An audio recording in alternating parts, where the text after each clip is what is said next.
imekuwa ni kwenye tukio ambalo liliamua mechi ambalo lilizigawa hizi timu mbili kwenye matokeo ya mwisho. Hem, tuanzie hapo. Kwenye lile bao lilikuwa ni bao halali, na kama alikuwa bao halali, changamoto ilikuwa ni nini? Bao ambalo lilifungwa na Pacome Zouzoua, ambaye naye sasa anakuwa katika michezo miwili mfululizo dhidi ya Simba kahusika kwenye goli 3. Kwenye lile goli kuna matukio mawili ambayo yanazungumzwa, na nitaanza na tukio la kwanza. Ambao tukio la kwanza linalozungumzwa pale ni offside. Offside, yes. Kwangu mimi, na nikirifaa kwenye sheria za mpira wa miguu, naweza nikasema kwamba pale hapakuwa na offside. Kwa sababu wakati Max ana receive ule mpira, Pacome alikuwa kwenye eneo la kuotea. Na kwa mujibu wa sheria namba 11 ya offside inasema kuwa kwenye eneo la kuotea si kosa. Kujihusisha na mchezo ukiwa kwenye eneo la kuotea ndio kosa. Max baada ya kuupata ule mpira alikuwa anafanya movement kuelekea goli. Pacome alichokifanya ni kumpisha Max ajiepushe kuhusika na mchezo ili move iendelee. Tukio lililofuata baada ya pale ni mgusano ama mgongano wa Pacome na Rushaine De Rock. Kilichotokea pale sasa ndio inaweza ikawa talking point ya pili. Wanaotazama kwenye YouTube na East Africa TV walikuwa wanaona hiyo movement, jinsi ambavyo imetokea. Hilo ni tukio la pili sasa ambalo limetokea kwenye mfululizo wa hilo goli. Pacome na Rushaine De Rock, hapo ndipo inapokuja hoja. Pacome alimgusa De Rock muda gani? Ukitazama video vizuri, Pacome wakati anamgusa Rushaine De Rock tayari alishakuwa kwenye eneo la onside, kwa sababu sheria namba 11 ya mchezo wa mpira wa miguu inasema kwamba mchezaji atakuwa kwenye eneo la kuotea iwapo mbele yake kuna mchezaji mmoja tu wa timu inayozuia. Yaani mchezaji wa timu inayoshambulia ndio ambaye anakamatwa kwa offside, atakuwa kwenye eneo la kuotea iwapo mbele yake kuna mchezaji mmoja wa timu inayozuia. Lakini mchezaji huyu wa timu inayoshambulia atakuwa kwenye eneo sahihi iwapo mbele yake kuna mpira pamoja na mchezaji mmoja wa timu inayozuia. Pacome alifaidika kwa sababu mbele yake, wakati kabla hata hajagusana na Rushaine De Rock, mbele yake tayari kulikuwa kuna mpira pamoja na goalkeeper wa Simba, ambaye goalkeeper wa Simba ana act kama mchezaji wa timu inayozuia. Kwa hiyo tayari Pacome alishakuwa kwenye eneo sahihi. Mgongano uliotokea pale sasa, hapo ndipo hoja inapokuja. Pacome alifaidika na ile obstruction aliyomchezea Rushaine De Rock, ambapo hapo turudi kwenye sheria namba 12 ya fouls and misconduct, ambapo sheria hii inarudi kwenye mandate ya muamuzi kwa namna ambavyo anatafsiri. Ukiangalia picha za marejeo, muamuzi pale tayari tushamuondoa Mohamed Mkono hapo hayupo tena. Inabaki sasa kwa Ahmed Arajiga kwamba aliiona foul ambayo Pacome alimfanyia Rushaine De Rock. Kama hakuiona, hiyo ni juu yake. Kwenye eneo lile, ukiachana kwenye foul and misconduct, ukija kwenye eneo la offside, ukiangalia movement ya Pacome anavyoiua offside,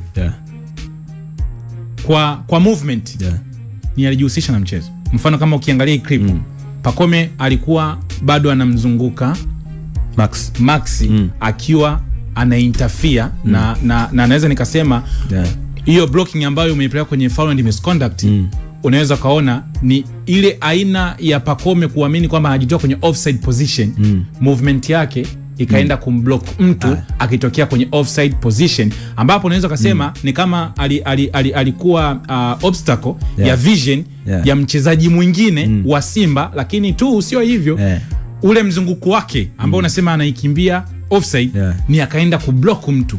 Hii sio kwamba Pacome alikuwa kwenye offside position na akawa involved kwenye mechi, kwa sababu nimeona clip ya Lionel Messi. Unajua Messi alistand still shwa mpaka Neymar alivyokuja kuua offside ndo akacheza. Lakini Pacome itakiwa ni apishane au asimame pale pale alipo. Lakini kitendo cha, kwa sababu kimwangalia ni mtu ambaye angeweza kupigiwa hata pasi, kwa sababu alikuwa anaangalia huko nyuma namna ambavyo alikuwa anageuka. Hakukuwa kuna interference au yeye kuingilia mchezo. Kilichotokea pale ni kwamba tunarudi kuangalia nani alikuwa kwenye control ya ule mpira. Alikuwa nao control ya mpira alikuwa nayo Max hakupiga pasi, wala Max hakuwa ameudribble mpira kwenye engo kwamba hakuwa na uwezo wa kuufikia, ama hakuwa kwenye eneo ambalo nyuma yake angeweza kupata disturbance ya moja kwa moja na mchezaji wa Simba. Max baada ya mpira kusogea kumrudisha Pacome akiwa onside. Sasa baadaye ndipo baadaye mchezaji wa Simba ambaye ni Rushaine De Rock anakuja kucollide. Kwanza kabla hujaenda mbali nani mtu wa studio kama atatusaidia nachoomba nani Wakanda uiangalie hii clip wakati Maxi anaenda na mpira ndani, Pacome anavyokuwa kwenye offside position, body language yake au movement zake zilikuwa ni za mtu kuto, yani alikuwa hajihusishi na tukio au alikuwa anahusika. Tuangalie kikawaida. Unamwona Pacome kikawaida haina movement aliyofanya. Kikawaida hicho anafanya Pacome ni kumpisha Max, kwa sababu pale utegemei ambapo kimpisha mtu ni nini, amempisha Max aendelee, kwa sababu Max ndio yuko kwenye control ya mpira. Pacome hakuwa kwenye control ya mpira. Kumpisha maana kaingilia mchezo. Hakujaingilia mchezo kwa sababu gani? Aliyekuwa kwenye mchezo hapo ni interfere. Ameinterfere kwa sababu kampisha. Aliyekuwa kwenye mchezo, aliyempisha ni mchezaji kwenye control ya mpira ambaye ni Max Mpia, ambaye Max alikuwa anaenda kufunga, kwa sababu ukisema Pacome asimame still pale kwenye mpira anaenda collide na Max, Pacome pale asingeyeyuka, asingepaswa kuyeyuka, kwa sababu anapaswa kumpisha, ilikuwa ni advantage kutoka kwenye eneo lile la kuotea. Amempisha mchezaji wa timu yake ambaye alikuwa kwenye control ya mchezo. Ni swali jepesi. Sawa, Wakanda, swali jepesi. Kitendo cha Max kitendo cha Pacome kumpisha Max haikuwa advantage kwa Max? It was not involvement ya mchezo kwa Pacome, kwa sababu ni mchezaji ambaye tuna expect utafanya movement uwanjani. Ingekuwa kwamba mchezaji anatakiwa tu kusimama still uwanjani, kwamba matukio yote usimame still, wachezaji wote ingekuwa nakutwa kwenye eneo la kuotea. Movement ya kuondoka iwapo pale ingekuwa ni offside, iwapo kama Pacome moja kwa moja angekuwa anamblock mchezaji ambaye anaenda kumkaba Max akitokea kwenye eneo la nyuma yake. Kama Kamara angekuwa anafanya movement kumfuata Pacome, na baada ya Pacome kumfuata Max, na Pacome yeye alikuwa ni obstruct kwa Kamara kumfuata Max. Na mfano nakupa mfano mmoja. Ingekuwa pale labda Max anapiga shoot straight, baada ya kureceive anatandika ule mkwaju moja kwa moja uende golini, na Kamara ukamzidi pale, inakuwa ni offside, kwa sababu Pacome anakuwa ameingilia vision ya Kamara. Na ndio maana kwenye yale matukio namalizia kidogo. Naomba swali moja. Namalizia kidogo tu. Kwenye yale matukio ambayo unakuta mchezaji yupo kwenye eneo la kuotea kabisa, yupo kwenye eneo la kuotea, hajajihusisha na mchezo, imepigwa shoot akiwa kwenye eneo la kuotea, akauruka mpira, mwamuzi anawaleta watu kati. Kwa sababu gani? Hapana. Hii hapo tu. Ngoja Ibra nakupa mfano. Wakanda kwanza. Naomba nimalizie. Kuna mechi moja ya EPL. Ya EPL. Yes. Ilikuwa mechi ya Everton, ilikuwa Everton na nani? Kuna games za Everton na Man City na kukumbusha. John Stones inapigwa shoot, anauruka mpira akiwa hajazuia vision. Alikuwa amekaa chini, alikuwa amedondoka. Sawa? Akiwa mbaki mwenyewe ikawa ni offside. Ukapigwa mpira, akanyanyua miguu juu. Mpira ukapita chini. Ilikuwa offside. Kwa sababu kitendo cha yeye ukiwa kwa offside position, ukaupisha mpira, si ndio? Ukaupisha mpira, maana yake kuna vision ya goalkeeper.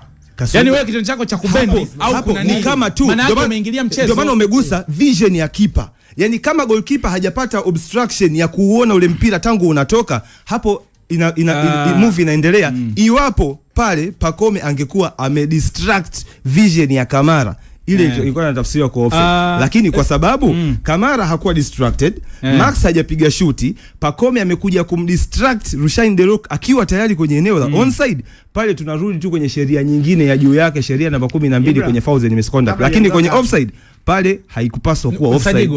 Yes, kwenye offside offense pale kuna vitu viwili. Kuna kuingilia mchezo, lakini pia kuna kumuingilia mpinzani au kumzuia mpinzani. Kwenye kumzuia mpinzani kuna njia mbili au zaidi ya mbili. Inawezekana ukamzuia kwa mwili ili asiweze kufikia mpira, au ukamzuia kwa maana ya vision asiweze kuona tukio ambalo liko mbele yake. Pacome alifanya vitu vyote viwili kwa wakati mmoja. Lakini nani kidogo nyanyome usikike vizuri. Tukio lake la kwanza ambalo lilimfanya yeye hanufaika na ule mpira au na ile movement akiwa kwenye eneo la kuotea ni kwenye kuzuia vision ya defender wa Simba kuweza kuona ule mpira, ambaye alikuwa karibu kuweza kuona ule mpira. Na pale kulikuwa na defender watatu. Kulikuwa na Rashid Ndio, kulikuwa na Chamuka Rabu, lakini upande wa nyuma huko ambako ni mkono wake kushoto Pacome, kulikuwa na Nabii Kamara ambaye naye pia alikuwa anafanya movement kuelekea mpira ulipo. Kwa kitendo cha Pacome, unajua movement kwenye mwili wa binadamu sio paka ukimbie. Unaweza kuwa unageuka, unaweza kuwa unajitanua, that is movement.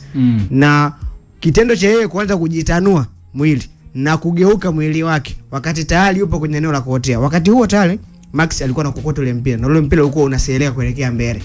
Alichofanya yeye ni kuzuia vision ya defender Simba Ben Nabi Kamara. Na defender mwingine ambaye alikuwa nyuma ambaye alikuwa anamzuia kwa mkono, huku alikuwa anamzuia kwa vision ili asiweze kuona ule mpira. Wakati anafanya yote haya, alikuwa anatengeneza njia ya mpira kupita na Max kupita. Maana kaingilia mchezo. Kwa namna nyingine ameingilia mchezo, lakini wakati huo pia wakati huo pia ngoja nimalizie wakati. Kuna tafsiri mbili ambazo nimalizie. Kwenye kuingilia tukio. Mzungu vitu viwili hapa. Kuna kuingilia mchezo na kuingilia mpinzani.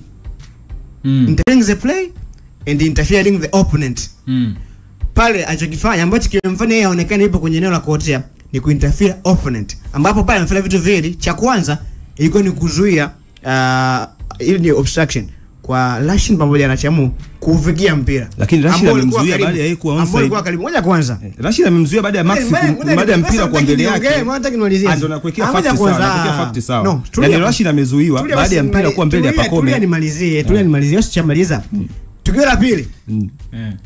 Amezuia vision ya beki wa kushoto wa Simba ambaye alikuwa Nabi Kamara kuweza kuona. Kamara alikuwa mbali sana. No, video si ipo hapa. Kamara alikuwa mbali sana. Yaani kwenye ile tukio Kamara alikuwa mbali kabla hata kwa Max yote anafanya. Unarudi kwenye kipengele cha pili ambacho ni kuinterfere the opponent. Amemzuia mpinzani kuweza kufikia mpira, lakini huu mwingine ilikuwa ni vision na kuweza kuona ule mpira ambaye yeye ndiye alikuwa karibu zaidi. Vision nani? Vision nani kazuia vision? Kwa wakati huo haya yote anafanya. Aliyezuia vision ni nani? Kwenye eneo la kuotea. Maana utuambie aliyezuia vision ni nani? Tuambie kwanza aliyezuia vision ni nani? Lile tukio lilikuwa ni offside halali. Asa aliyezuia vision kwanza nani Nsajigwa? Aliyezuia kuona ule mpira. Na maana nikasema kwenye issue ya movement ya binadamu si paka ukimbie. Mwili tu wenyewe ukiwa na stretch hizi ni movement. Ukiwa unazunguka ni movement. Ukijitanua mwili zile ni movement zote. Na yote amefanya akiwa eneo la kuotea. Sawa. Yaani mimi swali langu ni moja. Aliyezuia kuona mpira. Hili ni tukio ambalo kama sisi tunabishana hapa, muamuzi unaweza kujiuliza kwenye eneo la kwanza kwake inamuia vigumu kwa kiasi gani. Na ndio maana jana mimi conclusion yangu ilikuwa kwamba ni tukio ambalo huwezi kumlaumu muamuzi. Kwa sababu hata sisi hapa tunavyobishana kila mtu anajaribu kuangalia fakti zake, na ndilo eneo ambalo sheria sasa kila mtu anakuja kuitafsiri, kwa sababu kuna vitu vingi hapa na ambavyo vinatokea. Kwa sababu ukienda mbali kuna mtu ambaye anaweza kuambia kuna build up ya goli ilifanyika foul, lakini ukiangalia kwenye angle tofauti kuna mtu anaona kama contact ilikuwepo kama haikuwepo. Na leo asubuhi nikamwambia Perez, nikamwambia angle pekee ambayo ingeweza kutuambia kama Pacome alicheza foul au hakucheza kwa 100%, endapo kama kungekuwa kuna kamera ya nyuma ya goli ambayo ingetuonyesha wale watu wakati wanakuja. Unajua kwa sababu kamera engo ambayo tunaipata ni engo ya pembeni ambayo unamwona Pacome kama kaji, lakini kuna engo nyingine imechukuliwa sina kamera gani, unaona kama hakuna imetoka jukwani, imetoka jukwani, unaona kama hakuna contact. Kwa hiyo pia kwenye engo za cameras kuna engo moja muhimu ambayo hatujaipata, hasa kwenye ile eneo ambalo watu wanazungumzia kwamba Pacome alicheza foul. Isipokuwa tu mimi hofu yangu ndogo ambayo ilikuwepo ni aina ya movement ya Pacome anavyotoka kwenye offside position. Ni alikuwa kwenye mazingira ya kutengeneza hapo, kutaka kuendelea kucheza. Mimi hofu yangu ndio ilikuwa, lakini sitaki kumbebesha mzigo muamuzi wala kusema kwamba ilikuwa very tight kuweza kufanya maamuzi kwenye hili jambo, na ndio maana tunakuja kurudi kwenye eneo la opinion. Lakini ukitazama jinsi ambavyo tukio lilienda, mimi hofu yangu ni moja tu, ni aina ya movement ya Pacome kutoka kwenye offside position kuja kwenye on position, kwenye engo hiyo, kwenye onside ni ambavyo alikuwa anajitoa kama bado yupo kwenye engo hiyo. Ndio engo yangu mimi tu basi. Engo hiyo tutarudi kwenye sheria namba 11 ambapo Nsajigwa uzuri ameiongea vizuri sana. Interfering with the play by obstructing a player, an opponent, ama kublock vision ya opponent. Blocking vision ya opponent ni kama una block uwezo wa goalkeeper kuona ule mpira wakati unakuja. Lakini interfering with the play ni kama unaenda kumzuia. Sio mimi, sheria inasema hivyo. Interfering with the play ni kama kwenye zile engo mbili, blocking pamoja na obstructing. Obstructing huwezi kumobstruct mchezaji wa timu yako, unamobstruct mpinzani anaenda kukaba. Sasa Wakanda ndio hapo tunaposema kwamba aina ya movement aliyoifanya Pacome anavyotoka kwenye eneo la offside ilikuwa kwa namna alivyo, ndio maana kuna ku stand still, ndio kuna unaweza ukasimama mtu wako akapita au wewe ukatembea kwa kujitoa. Lakini pia hata uondokaji wa Pacome, kwa sababu unajua Wakanda namna ambavyo Pacome kaondoka alikuwa anaenda anazunguka. Kwa hiyo kwenye kuzunguka kwake kuna eneo mtu anaweza kusema alimzuia mchezaji wa Simba. Nitakupa mfano mmoja. Kaangalie mechi ya Simba dhidi ya Yanga, goli la Joseph Gwede anatoka kwenye eneo la offside, anafanya run ile ya kukata, unakuzunguka kama ishara ya mwezi. Ile unatoka kwenye offside, unazunguka, unarudi ndani, akamazimbo tofauti na hicho ndio kinachofanyika. Ndio ninachofanya, ninachokuambia ni kwamba movement ya kutoka kwenye offside sio lazima ubaki umesimama. Movement ya kutoka kwenye offside sio upishe mpira, unaweza pia ukafanya run ambayo inakurudisha onside. Pacome amefanya movement ambayo ilikuwa inamrudisha onside kwa kugeuka kumpisha Max alivyopita na mpira ukawa mbele yake akawa onside. Obstruction imekuja baada ya Max kuwa mbele ya Pacome, na obstruction ya Pacome imekuja kwa Rushaine De Rook ambaye alimblock pale. Ukisema blocking vision, kublock vision, Kamara haja block vision, mimi nimekuelewa. Lakini distance ya matokeo ambayo unazungumza na tukio la jana ni tofauti, kwa sababu mimi nazungumza kwenye run, mimi nazungumza kwenye mkimbio, tunazungumza eneo kwenye mkimbio alizidi hata yadi mbili, ndio tofauti. Mimi nazungumza kwenye mkimbio, tofauti ni yadi moja. Ndio maana tunasemaje eneo ambalo Pacome alilompisha, yani mimi mfano nikuuliza movement ya Pacome Wakanda, sorry kidogo, movement ya Pacome haikumnufaisha Max. Kwenye sheria ya offside haimkatazi. Sheria ya offside namba 11 haimkatazi, kwa sababu sheria ya offside nimekwambia hapa kuinterfere with play inabaki kwenye vitu viwili. Kuinterfere in play inabaki kwenye vitu viwili, block vision na obstruction. Lakini pia nakupa mfano mwingine mzuri. Simba anapata goli dhidi ya Stellenbosch. Kibu alienda kuinterfere ule mpira, lakini hakufanya vitu viwili. Hakublock vision ya mtu, Kibu hakuinteract kwenye ule mchezo kwa kublock vision ya beki, goli likasimama. Alipiga Jansha Zahwa, goli likasimama pale. Mbele ya VAR, leo ndo tunasema offside kwa sababu tunazungumza Wakanda. Goli linasimama. Sasa hiyo ndio vitu ambavyo tunaviongea hapa kwamba kuna muda ile ya Simba ilikuwa offside. Leo na hapa tulitukanwa vile vile. Ndio nawaambia. Na hapa tulitukanwa vile vile. Kwenye sheria ya offside. Kwa hiyo kosa alihalisi na kosa. Lakini itabaki kwenye maoni. Kwenye sheria ya offside vitu viwili ambavyo vinakuweka ukiinterfere with play, halafu interfering with play ina vitego vyake vingine viwili. Cha kwanza block vision, cha pili obstruction. Sasa nimewauliza Pacome amemblock nani? Hamjanitajia. Nimewaambia Pacome movement yake ameenda kumblock. Alimblock nani? Alimblock nani? Vision. Rushaine amekuja kwa block na Pacome baada ya Max kumweka Pacome onside. Ndio maana kuna eneo Wakanda hajaelewana. Wakanda tunachozungumza sisi ni kwamba sawa, aina wakati Pacome anavunja offside trap, ndio alijihusisha na mchezo direct. Alijihusisha vipi? Angalia ina movement Wakanda tumekuonyesha hapa kwenye move. Ibra, move sio kukwepa. Move sio kukwepa mpira wala move sio kusogea. Unaweza ukarudi onside kwa kufanya mkimbio. Ndio maana nimekupa reference ya mechi ya Simba na Yanga iliyopita. Joseph Gwede alifanya movement akarudi ndani, alifanya run. Kwa hiyo kukimbia offside, kukimbia offside Kasuga sio kusimama wala sio kukwepa mpira. Unaweza ukakimbia. Tuangalie clip hii hapa. Hem, niambie attention ya Pacome anavyovunja ile offside. Amemkwepa Max. Kamkwepa Max Peter, baada ya kumkwepa Max karudi onside, mpira umemrudisha Pacome onside. Kumkwepa Max ndio tunachosema hakuwa involved, yani kumkwepa Max Kasuga ndio nakwambia pale Pacome asingeyeyuka. Yani yeye mnataka Pacome ayeyuke, amehusika kwenye mchezo. Siwezi kusema kwamba yule mtu sasa sheria isemi hivyo. Sheria isemi hivyo. Sasa sheria inasema kuhusika kwenye mchezo vitu viwili, either block vision anayezuia ama obstruct yule anayezuia. Max sio mchezaji anayezuia pale, Max anaenda kufunga. Hasa kwa nini tuseme Pacome ameingilia mchezo wakati hajafanya vile vitu viwili? Kevo, kwani Kasuga wewe usichomuelewa Wakanda ni nini? Mimi nimemuelewa. Usiangalie kwa goli alilofunga Pacome, assume mpira leo ndo kanao Max Nzengeli anaweka kimiani. Stories za Pacome zingekuja hapa kwa Pacome alikuwa mfano mzuri sana huo. Yani Max angefunga. Imeenda ile deflect ikarudi ikamkuta Pacome. Rebound, yes. Ingeingia goli ilikuwa ni offside. Hapana. Sasa kwa nini sasa hivi tunaanza kumake? Yani kama Max angefunga ina maana tusingekuwa na hii debate. Hizi stories za Pacome sijui amezuia, sijui amefanya nini, zisingekuja. Uongo kweli. Na unajua kwa nini hivyo watu wanapishana? Kuna ambao hawataki kuzungumzia offside, wanazungumzia foul. Na mimi ndo nazungumzia foul. Kwa sababu ndio maana nimegusa hapa kwenye foul. endapo kama tungepata clear vision na tungejidhihirisha kwamba kweli Pacome alimpa mtu mgongo, si ndio bega, kwa sababu ikiwa shoulder to shoulder it's not a foul. Lakini namna ambavyo alijisogeza kuna engo ukiona ni kama Lusheni alikuja pale alimblock Lusheni. Alimblock. Kwa hiyo kwenye ile pause kusema kwamba kwenye build up endapo kama Lusheni angeweza kupita maybe yeye ndio angekuwa mnufaika wa rebound, labda angeweza kufanya clearance. Kwa sababu baada ya wale kudondoka Pacome akawa free akafunga. Na ndio ngasemaje kama tungekuwa tuna VAR maybe muamuzi angepata nafasi ya kuangalia foul kwenye build up ya goli. Hiyo ndo hoja. Ndio hoja. Yaani hoja ni foul, hoja si offside. Hoja ni foul.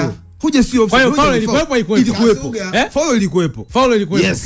Foul ilikuwepo. Kwa hiyo goli sio goli. Pale wewe sasa. Kwa sababu ya foul alikopaswa kwa goli. Kwa sababu ya foul, lakini msiseme offside. Kasuga mwenyewe una prove kwamba ilihitajika clear vision. Of course. Unamkatalia nini Wakanda anachokieleza? Kumbe wewe hujaipata hiyo clear vision. Sikia nikwambie kitu kimoja. Hoja mimi ndio nimekaa hapa. Huyu lazima aongee. Kwa huyu anaongeaje? Lazima mimi nimchochee. Yaani nyewe wewe na Nsajigwa mmekuja kama kumpinga. Unajua ni mtu ambaye unaomba mtu akwambie akuelezee. Kevo, tunarejea. Kipenga Extra.